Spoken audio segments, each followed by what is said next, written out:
Hey everybody, welcome back to the Financial Freedom Show. My name is Rob Berger. In this video, we're going to walk through how to get started investing in your 401k or other workplace retirement account. It could be a 403b, could be a 457. We're even going to look at how to get started if you work for the federal government or in the military or perhaps for the Postal Service, and you have access to what's called the Thrift Savings Plan. And we're going to walk through. It's very easy, frankly.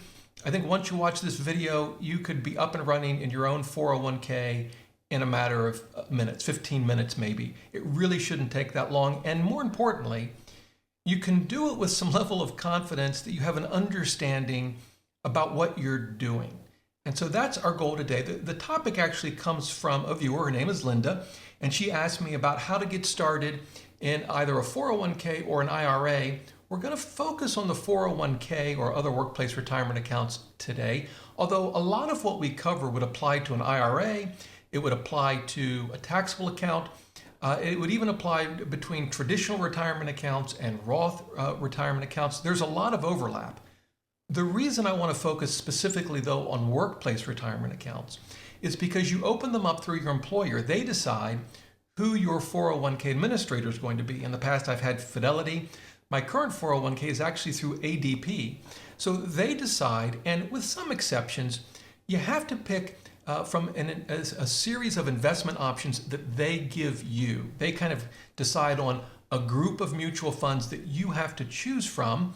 And so I want to focus on that approach. How do we choose those funds? So, as I like to say, enough chit chat, let's get right to it. And I want to begin with the big mistake that I made when I first started out. And to do that, I want to show you this is my current 401k investment selections. And I looked at something very similar to this in 1993. Of course, it was on paper then. It wasn't on the internet. We didn't even have email. I know, I'm old. Anyway, I looked at this and had really no idea what I was looking at. I mean, I could read it, but I didn't really understand the difference between all of these funds down the left-hand column. And let me actually try to make this a little bigger for you. There we go, that's better. You know, I could read this and maybe kind of understand some of it, but like I would see things like Class R6. Like, what the heck is that? I have no idea. And this is Class K. So that was the first problem I had. I didn't know what these funds invested in. I didn't know what an expense ratio was. And so here's what I did.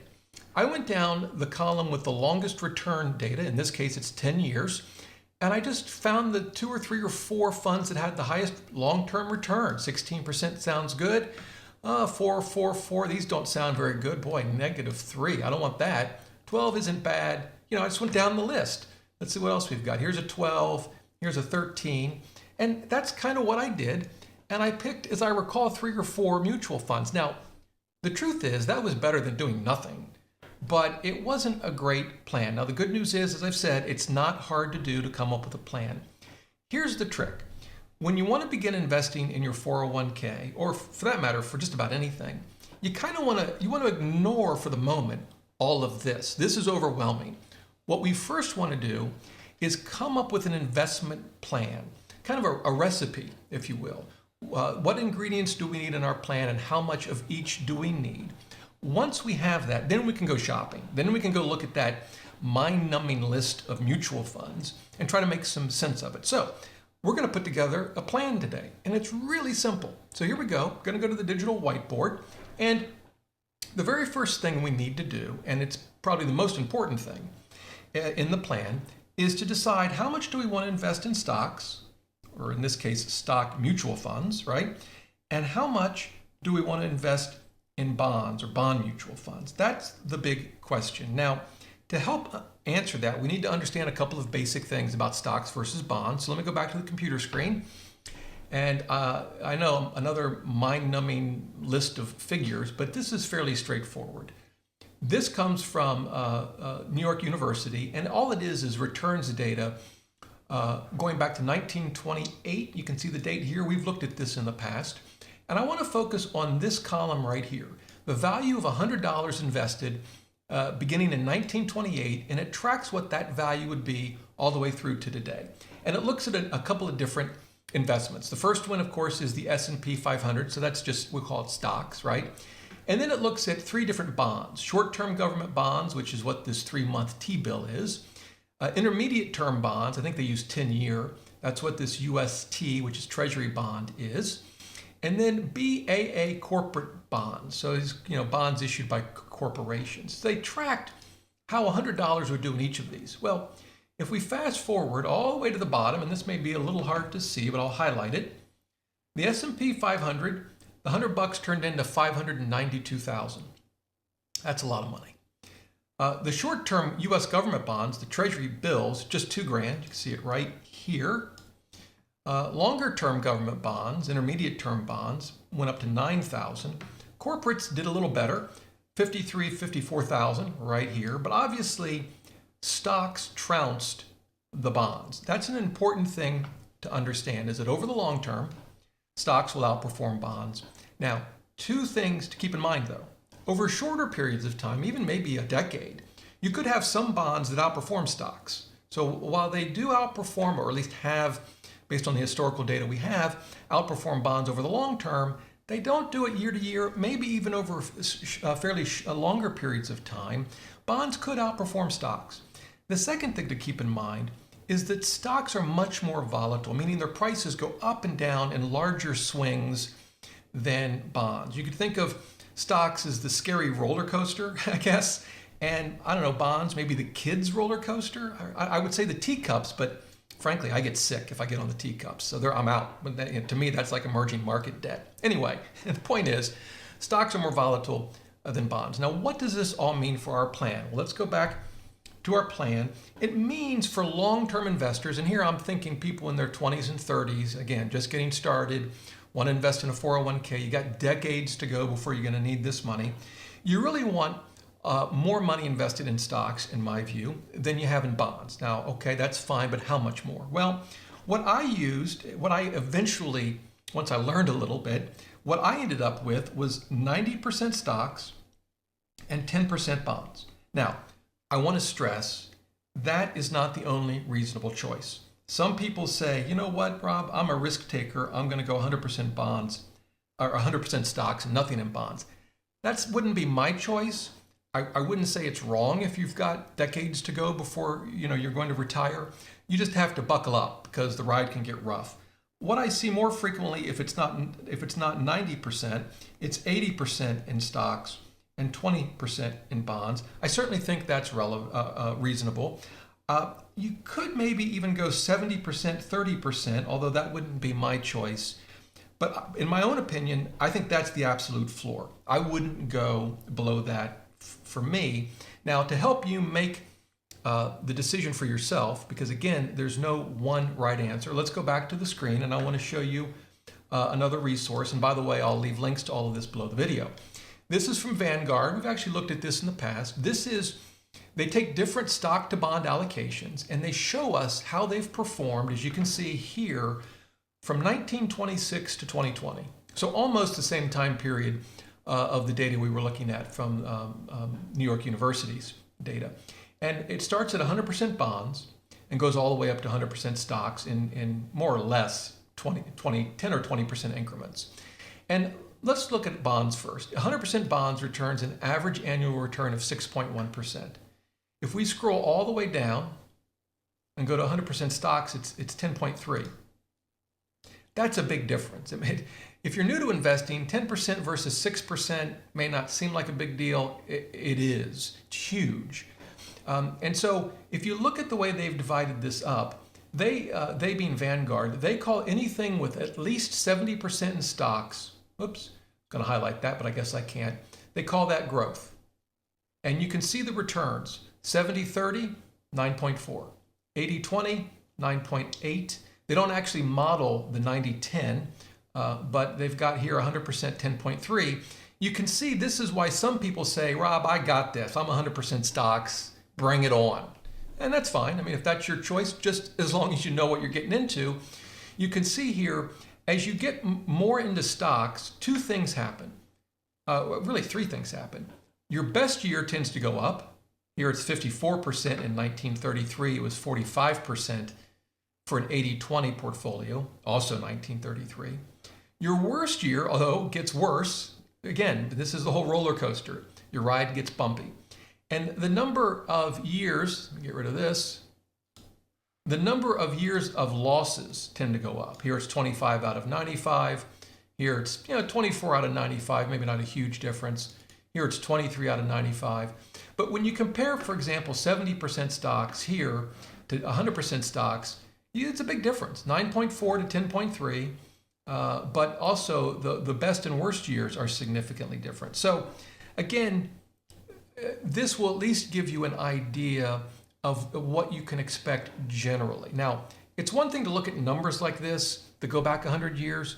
It's another thing to actually live through a bad market. If you were investing last year in the pandemic, you were probably scared to death, maybe. I was. I didn't change my investments, but I was like, what's going to happen? So it's one thing to look at these numbers and say, yeah, that's fine. It's another thing to live it. So you really need to think carefully about the stock versus bond allocation. But we're going to stick, at least for our purposes today, with my 90-10 allocation, keeping in mind that this may or may not be right for you, and it's certainly not the only reasonable decision. But that's what we're going to stick with. So that's the first thing we need in our plan. The second thing, and actually this is it. There's just really two things we need to think about, in my view, when we want to come up with an initial investment plan. We can make it more complicated later, but let's keep it simple.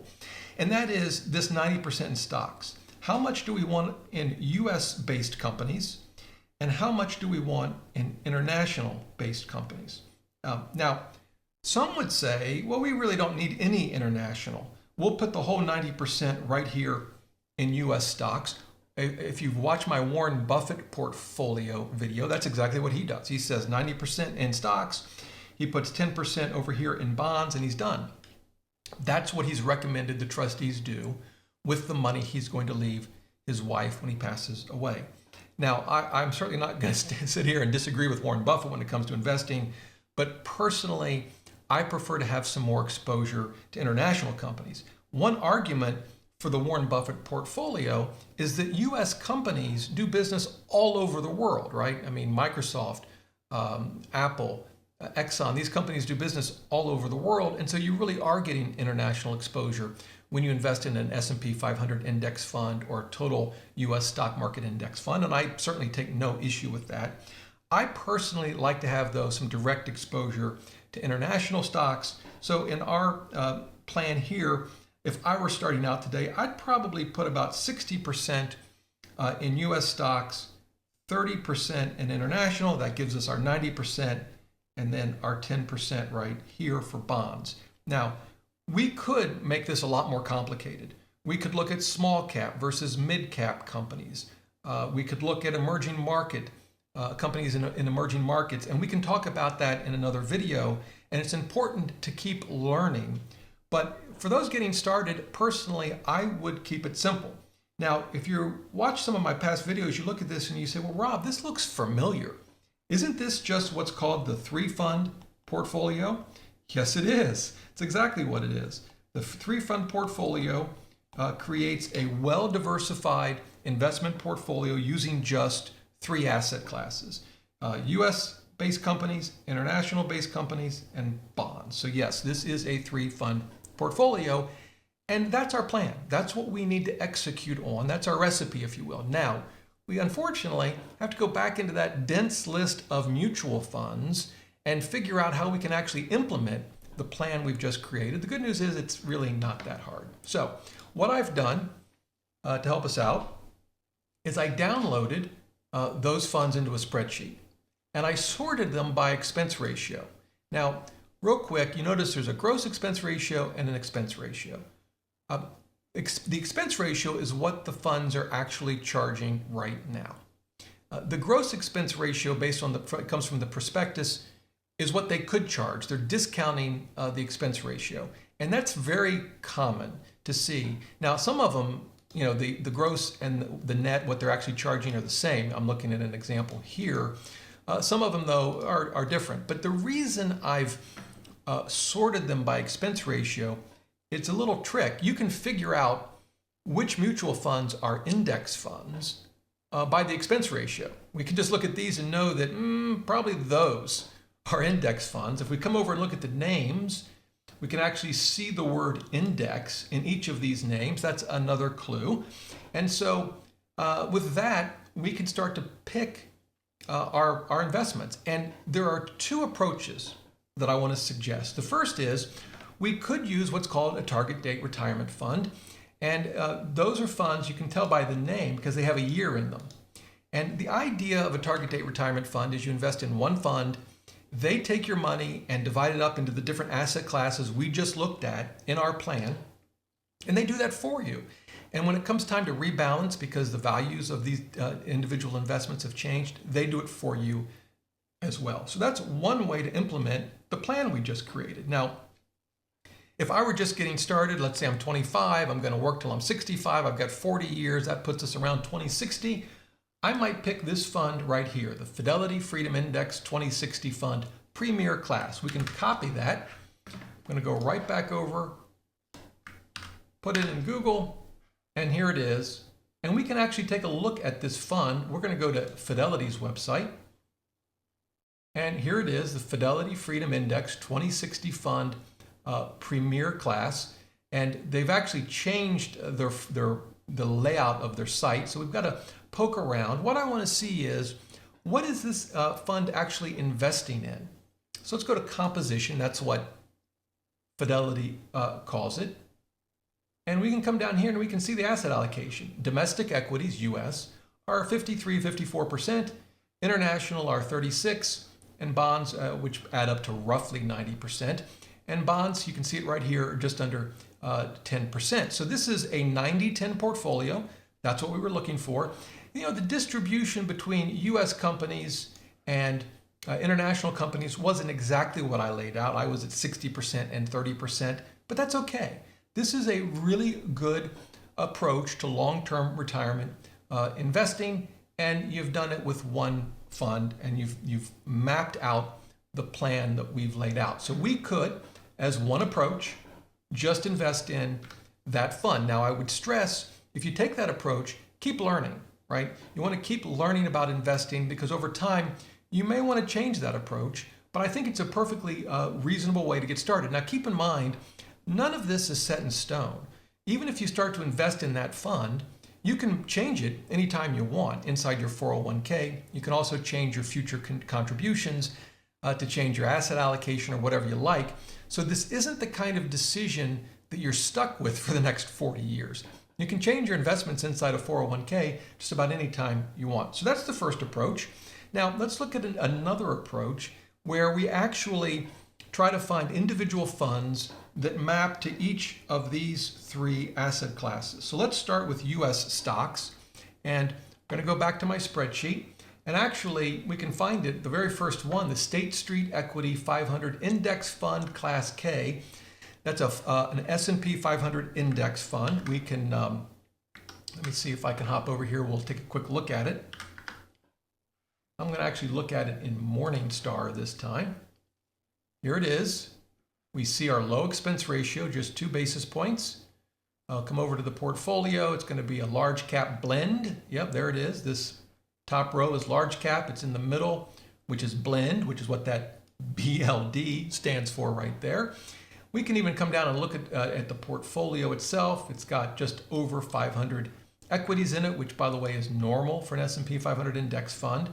We can see their top holdings, Apple, Microsoft, Amazon.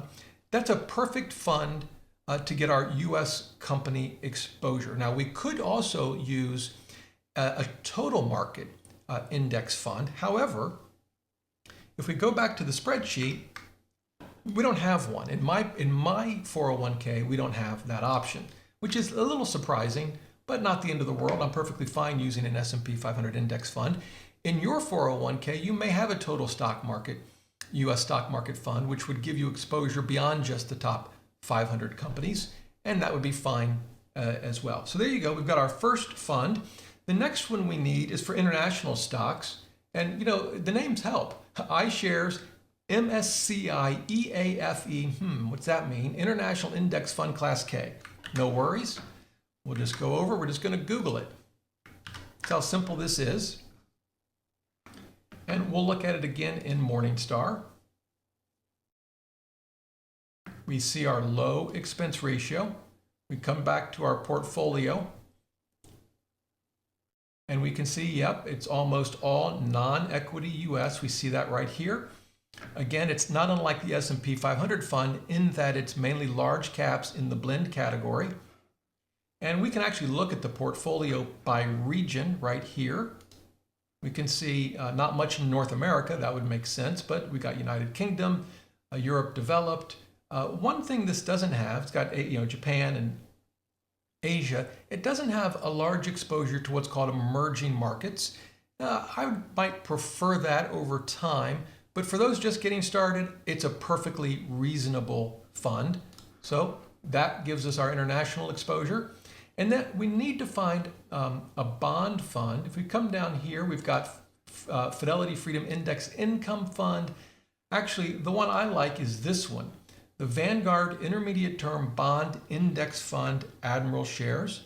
So let's copy that, go back to Google.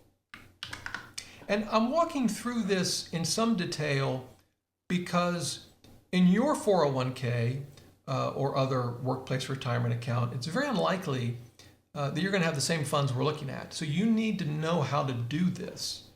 And so that's why I'm kind of walking through it fund by fund. But here is our third fund. It's a bond fund. Low expense ratio. That's good. Just 7 basis points. To put that in perspective, if I've got my math right, that's $7 a year for every $10,000 you have invested, I think, if I've carried the decimal correctly. It's very, very inexpensive. One thing I'll just dive into a bit of a rabbit hole here, effective duration. That you'll see that term with bonds, bond funds, and you see it's 6.64 years. I'm going to do a whole video on bonds, but understand the duration of a bond fund. What that tells us is that if interest rates, prevailing rates go up by 1%, the value of this fund will go down roughly by the amount of its duration, in this case 6.64 years, so it'll go down by 6.64%. If rates fall by 1%, the value of this fund will go up by 6.64%. Maybe I shouldn't have gone down that rabbit hole in this video. If you don't follow all that, don't worry about it. We'll have a bond video coming soon enough. Back to our Morningstar and this Vanguard fund. We can go to the portfolio here, this tab right here, and it'll show us what this fund invests in. You can see it's got about a half of it in government bonds. It's got the other half roughly in corporates, and it breaks it down in terms of investment grade, but it's basically an investment grade bond fund. So with that, we've found 3 funds to match each of our asset classes. US stocks at 60%, international at 30%, and bonds at 10%. And now having done that, we can simply go in and add each of those funds to our 401k. If you ever have any trouble actually doing that, just call your 401k administrator. In my case, it would be ADP. Maybe you have Fidelity or Vanguard. Whoever your employer has decided, you can call them for help. Now, I promised we'd take a quick look at the TSP, Thrift Savings Plan. So let's do that. Here we are on the tsp.gov website. And actually, when you come up with when this loaded for me, it checked the 3 funds that would be perfect for what we're trying to do.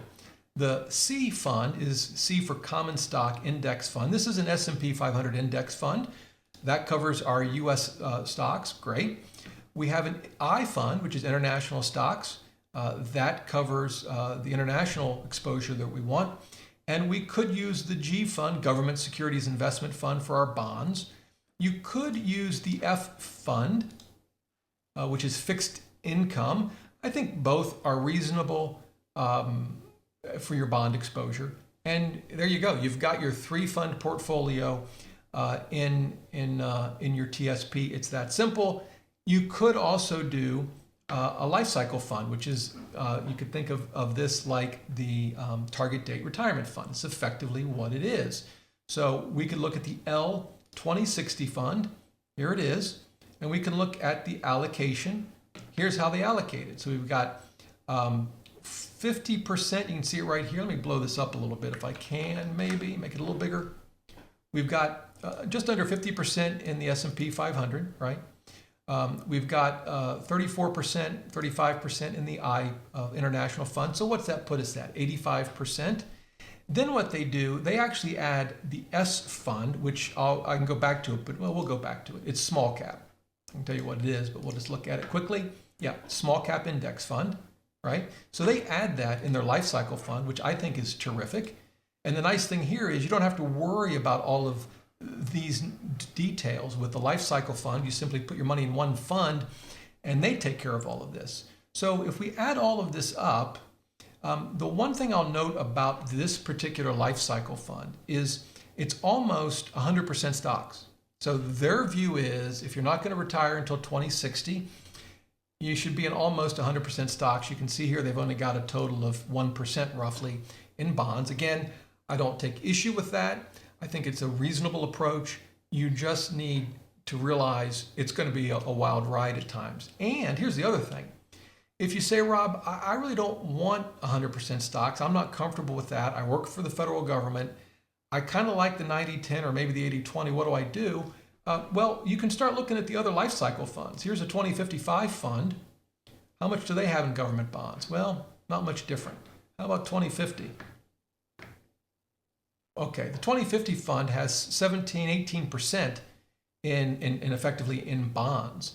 So you could go with the 2050 fund. Remember, the years in the names of target date retirement funds are there to help you pick the fund that makes the most sense for you based on when you think you're going to retire. But at the end of the day, what matters is the actual asset allocation of the fund. And there's no rule that says if you're going to retire in 2060 that you can't invest in a 2055 fund. So there you go. That's the TSP, a great retirement fund, in my view. I love its simplicity. I would be comfortable investing $100 million in the TSP if, I had $100 million to invest. The last thing we need to do is ever get overly complicated. And by the way, I got a great email from a viewer who sent me the portfolio that a large national bank created for her. I'm going to actually be talking about it in a future video. The list of funds is like this. It's the most absurd thing I have ever seen. That's coming up in a future video. In any event, there you go. The key with investing is starting with a plan. It doesn't have to be complicated. It can be as simple as US stocks, international stocks, and bonds. It's a great way to get started. And the simplicity works really well, in my view, in a 401k because I've yet to come across a 401k that doesn't have investment options that you can use to implement that kind of plan in a low-cost way. Listen, if you have any questions, please leave them in the comments below. Would be happy to help you out any way I can. And until next time, remember, the best thing money can buy is financial freedom.